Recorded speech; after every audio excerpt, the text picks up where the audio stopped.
mas safe sila pag diri sa gamay nga community kay primero imo ra man sila makitaan primero makuan mabantayan nimo kay gamay ra nga lugar. Unya murag sa tanaw nako murag wala may diri kan samo. Nagsaraman dili kung ikumpara nimo sa dagko nga kuan syudad nga daghanay dito mga panghitabo. Unya dili nimo maalalayan ang imong mga anak tungod sa kadako sa kuan sa syudad sa kasa sila paingon nakamakasubaybay sa ila. Whereas kung diri sa gamay nga community at least makita dayon nimo. Nya mahibalo ka kung sa may galing na yung mga nanghitabo imo dayon maalalayan, ma-solve dayon kung naa may galing. Pero sa kalutay sa Dios, kalutay sa Ginoo. So far wala may kuan, wala may mga panghitabo nga na kuan sa ako pamilya. Kanang mga bad experiences, pareha ng mga criminalities. Oo, tabang sa Ginoo. Sige, salamat sister.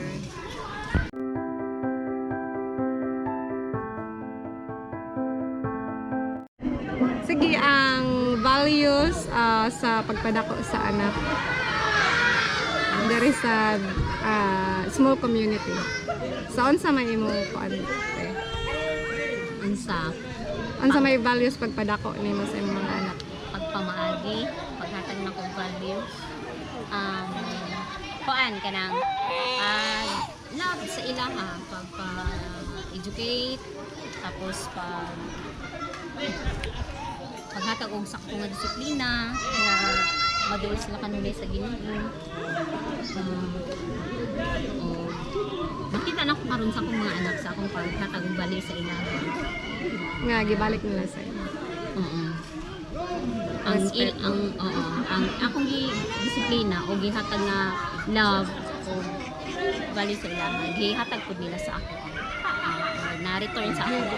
Nakita po na ako sa ako pagpadako sa ila. Ang inana. Okay. Ang kanang kung maghatag mo kag value sa imong mga children, labi na sa time sa ilang pagdako. Naghatag kag time, love, mudako din sila maayo mga bata. So, pagpadako nimo sa imong mga anak diri, na-experience ba kag mga bad experience, parang criminalities, kanang kidnap imong anak, rape? Wala. Never? Never.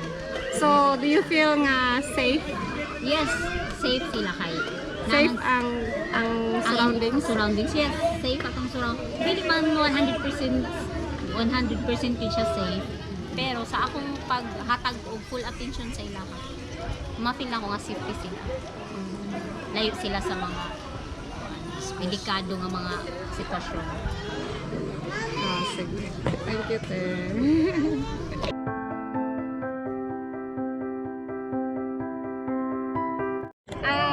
Ginabuhat sa akong mga anak for fun is kuan. Kanang mga gara-gara nila nga mga istorya, usahay mga kanta-kanta, mga katawanan. Tapos nag-play sila outside. Ha? Nag-play sila outside. Oo. Nakamakadula sila sa gawas. Kay dili man sila gusto na nila sa balay, gusto nila na sa ilang mga friends. Pwede sila maka-ato sa ilang mga friends kay dili man ingon na pinon ta diri sa Philippines. Dili man diri kay loko maglaag-laag ang mga bata na may mga government official na bantay. Opera kaayo. Basta kabalo sila kung unsa ang kuan angay nila kabuhaton. Kabalo na sila kung unsa nga mga games po na nilang angay nga mulaon para sila malipay. Salamat, girl.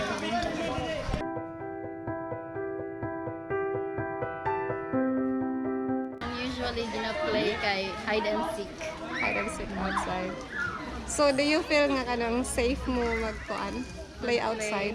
sa among place, feel na ko safe. Tapos wala na sa school naka-experience mo mag mga bullying. Sa school, ako wala. Ay, naagihapon day pero ginagmay lang. Pero dili grabe. Dili grabe. Oh. So unsa may gina-teach sa inyo sa school katong nagkuan ka kanang Preschool, high oo, school, for elementary. Unsa mga subject normally gina-teach? kuan, daghan like sa music, sa math, science, sa kuan. Di, tindog man. Basta about sports, something like that. So specific nga subject math, science, music, English, English, unsa pa? History, history, biology, biology. chemistry, So naa pa ba subject nga GMRC? MRC. Ha? Kanang good manners and right conduct subject? Naa ba? Pero Nasa naman siya ron? wala na ako remember doon. Wala mo na tayo. Bali sa education lang. Values education man na. education. Oo. So unsa ginatudlo sa values education? Of course, how to respect other people, and then how to be honest, how to be courteous, how to be genuine, and how to kanang greet or kasi tawagan na kanang mo greet always sa mga Polite. polite, to be polite always, and how to be cooperative, especially to if the teacher will ask you to be in group or to something to magrupo mo ana, so dapat united ana. So in what way nga gitudloan mo sa school for about respect? In what way? Of course, sa mga teachers, by example. So, usually, children is great imitator. So, in another way, kay makakita sila may nana day mas maayo day na maka-differentiate sila kung sa inyong dotong kung sa tama o mali. So unsay ginabuhat sa sign of respect sa mga young ones na to karon? For example, if if someone will ask them, magkuhan sila po or opo, and then if mga katigulangan pa, mag-amin, mag-bless. Okay. Imo day na brand. Unsa pa? Bigay ko big. Kanang for example, na mas tigulang sa ilahan, then nagingkod sila, then ang pa Abot-bot, tagkuha. Dem ilang pa ingkod kaysa sa ilahan. Naapaday na ano sa imo niya ha. Okay, values education. So wala na ilain ng mga subject nga ginakuan, ginatudlo at mga kuan, mga basic nga needs jud nga ang children kinahanglan matuto. So, ikaw nga sweetie, na naman kay anak karon. Char, grabe yung interview mo. Lakay. Ikaw nga kanang na naman kay anak karon kanang unsa man nga values ang gusto nimo ma-learn sa imong anak growing up. Nga imong na-learn sa imong parents, sa surroundings. The first one is how to love kanang honesty, kanang gusto and then mag-love ka nga ipakita yun nimo not just in words. So ano nimo siya kanang atiman nimo siya dili kay kanang yung kag I love you but without action, of course kanang ibuhat yun nimo nga love yun nimo siya. And then daghan man unsa pa? Pressure lagi ko. Impronto ay grabe, good job. And then kanang how to be kanang mag-follow gani how to be obedient. How to be obedient sa inyong parents kay that's kanang the one of the kanang value nga gina-remind sa mo sa akong parents, sa akong mama na especially sa akong beautiful mother, yes, na being obedient kay kanang mas kanang pagkanaakag ka naging path nga mas nindot kay kung obey ka, of course our parents knows best ba our mothers knows best kanang you have to follow them kay para ra gihapon sa atin. So ginatudlo ba pud na sa school? As a school, yes. Ug dako niya siya tabang sa ato labi na sa ako in the future gihapon until in the future, of course. Kung wala na ako gi-follow akong parents, ang ako mga teachers sa school, I wouldn't be happy like this. I wouldn't be kanang be blessed or be grateful of all the things that I have in life. Although I may not have everything in my life yet, but I'm still working on it by following her example, my mother, and the examples of my previous teachers. Oh, wow. Thank you, sweetie. Welcome.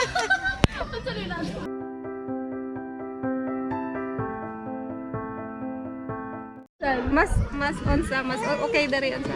Yeah, it's more fun in the Philippines. Like all of the Filipino people, and not all, but most of the Filipino people kanang is very kanang happy lang, and then kanang Very safe. safe, naka-smile always, and very friendly. And when it comes to welcoming other kanang people outside the country, Hospital lang. they're very Hospitable.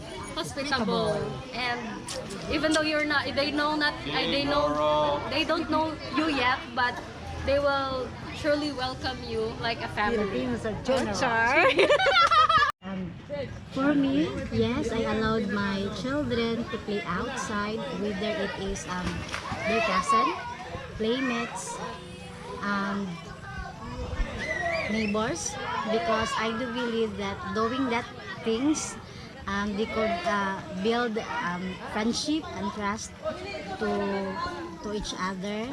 And then, as being parents, of course, to ensure their safety, you must know kung kinsa ilahang kauban, kung kinsa ilahang mga friends na ilahang ginaminggal. Then, you need also to know kung asa sila manglaag, asa nga place, para ma-ensure nimo ang ilahang safety. Of course, you need also to check on them every time na manglaag sila or unsa pod ilahang gipang istoryahan kay basin wala nakabalo, kung unsa ilang mga topic na ilang giistoryahan. So, besides, kanang mga silingan namo, our neighbors, most of them, they are so good to us, and I also trust them.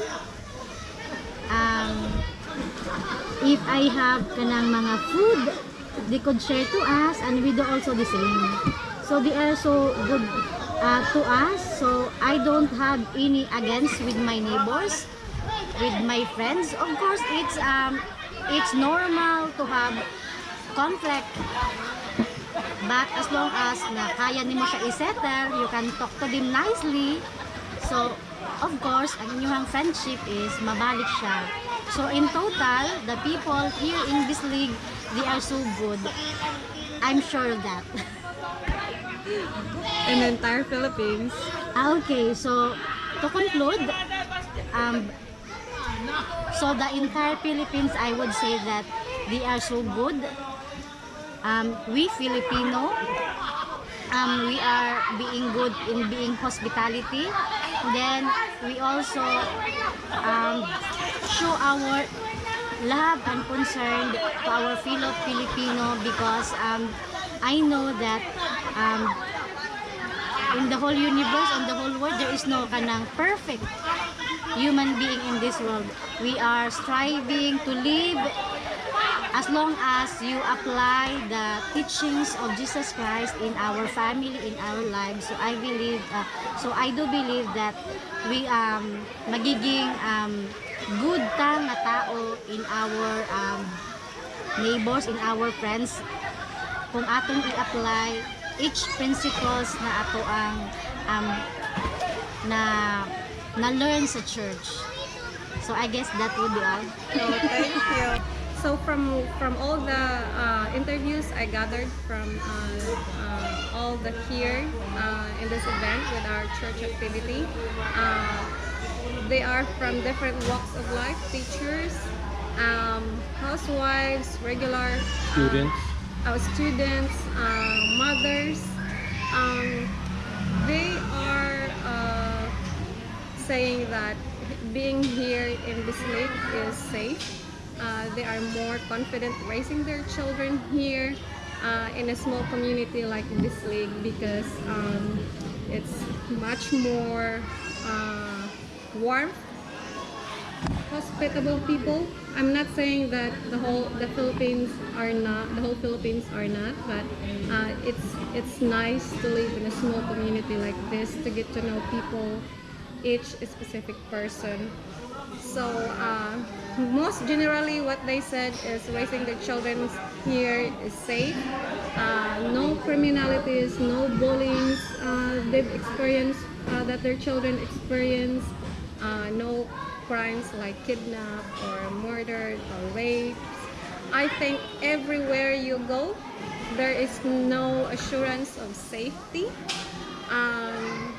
Even in the U.S. or other countries, but I could assure, or the people that I've interviewed assured that so far in their lifetime, they have not experienced any of those things here in Bislig. So in general, I could say that Philippines is more safer. Raising children, having the children experience the culture of respect,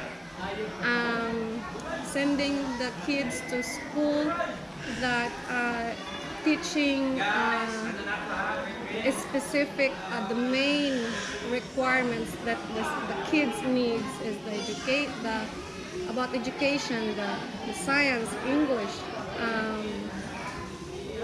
values, math. Values education is highly, like the one interview I had, is highly prioritized here. How to respect the elders, how to respect parents, and so yeah. Don't they even have a class that for teaching? You said that they had a class that the students have to take? Yes, yes. From what they do here, what I experienced from my experience as elementary, high school, college. From elementary, high school, and college, we have values education subject. That means your kids are being taught how to respect, how to be courteous, how to be polite, how to be a good citizen. So generally, that is what values education subject is about. The teachers are not teaching any other curriculums aside other than having a basic learnings of the children. Yeah, they're not teaching them CRT like they are in the States, that critical race theory, where you're teaching, defining you by your skin color as to what your value is, instead of your character and your hard work. So I was really surprised when Pearl mentioned that to me, that they actually have a class that they teach them that. In the States, that's basically left up to the parents to teach their children those values. And I don't know, I think maybe the U.S. is falling behind and having not had that class in the U.S., whereas they do here in the Philippines. Yes, I was surprised. I thought that everywhere that subject is being taught everywhere in the world, the values education. We call it in my generation, when I was elementary, we call it, the curriculum calls, the name is good manners and right conduct. Now that it's newer generation, they call it, it's still the same teaching, but they call it now values education. So that's what the teachers do. They teach children how to be a good person, better citizen, all those good Respect. things, values, and respect is the main important thing here in the Philippines. One of the things they do here, from a child, even growing up, even Pearl did it to her father, to Tatay, when after being gone for a long period of time, he came, you give him, he puts his hand up and you bless. And we've been teaching that to Sam. And just for an example, we had a multi-sacrament meeting last month, and I was watching Sam as he was walking around, and this elderly gentleman and lady, Lolo and Lola, were sitting, and Sam walked right up to them, and the elderly gentleman stuck his hand out, and Miho took his hand, and put it to his forehead to bless him. And he did the same thing to Lola, and it really hit me in the heart, and that he impressed me that the values that we're teaching him, that he's actually learning them and applying them at only 2.5. Yes. Because that's a very big deal here, the respect for elders and for parents. Not only oh my god, sorry. I was about to cry. It's just touching moment. I mean, seeing your child, not only the kids learn here how to respect is big deal here. They are being taught in school by the teachers, and also the parents when they go home, they also do the same. So it's like teachings in the school, and they apply it in the home, because parents basically try to implement it what they are being taught. Another thing is parents here are allowed anytime to visit their children what they are being taught in school. They are allowed, or they have the freedom to know the curriculum of what being There's no taught teacher in the children. unions here. No, there's not. So everything here is about freedom. It's about agency. So that's what the environment here in Bislig. It's safe. If there may be people heard about bad things about the Philippines, there might be just a specific place or situation, but it doesn't mean the whole Philippines are like that. Yes, just one apple, sometimes it can ruin the whole barrel, but that doesn't mean the whole barrel is bad. Yes. So, one other thing I'd like to mention about the schools, because of the COVID pandemic from basically early 2000 until now, a lot of the schools here have been on virtual learning by way of online or Zoom. And with the new administration, with President Marcos and Vice President Duterte, which is also the Secretary of Education, I believe they mentioned that starting this fall, which is this month, classes will be beginning again, and they're going to be at all classes face-to-face again, finally, after 2.5 years now they've been partial face-to-face, but this will be now the first time that in 2.5 years that the whole Philippines will be back to face-to-face. Back to normal. Which has been a real bad thing for the country, being out of face-to-face learning. And I'm so glad that they're back. Yes. So I hope that this clears all that. The thing is, what's being the news outside the Philippines, abroad, what the fake news is so bad that they write things bad about the Philippines, but the people that live here is not actually like that. So we're kind of shocked that a lot of people in the US heard about bad things about murders, rape, and how criminality bad is. I think anywhere else there is criminalities, there is no assurance of safety, but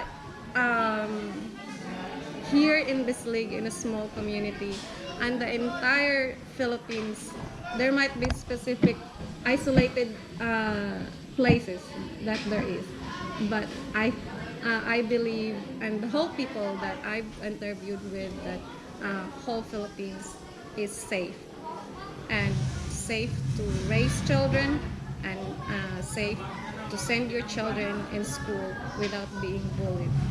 So, okay? So I hope that would clear the awareness, enlighten the minds of people abroad or in the US or wherever. So I hope this videos helps and giving you informative information. And thank you for always watching our channel, and we'll see you next time in Our Mindanao dream. Bye.